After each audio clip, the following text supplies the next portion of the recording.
In this example, we apply a constant holding current to the model cell. Set the model cell to ground and connect it to the head stage via the 50 megohm electrode. Switch the mode of operation to CC, current clamp, and apply a holding current of 1 nanoampere. The voltage deflection caused by the electrode resistance should be around 50 mV.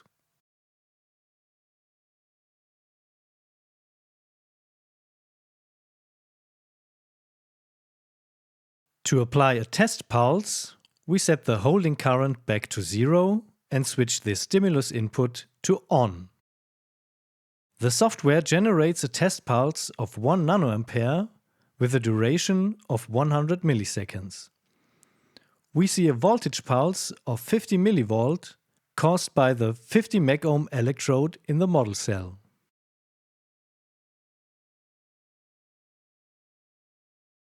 To get rid of this 50 mV artifact caused by the electrode resistance, we use the bridge balance. Switch it on and adjust the bridge balance potentiometer until the voltage deflection is close to 0. Now we can compensate the capacitive transients. Adjust capacity compensation until the transients disappear. Without the transients, it's easier to make the final adjustments in bridge balance.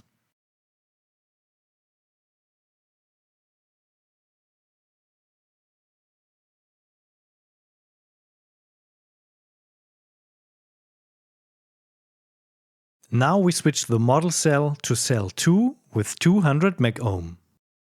In the voltage trace, we see a typical charging curve of the cell's capacitance. The transitions at the beginning and end of this curve should be smooth, without an additional step if the bridge is well compensated. Undercompensation will look like this.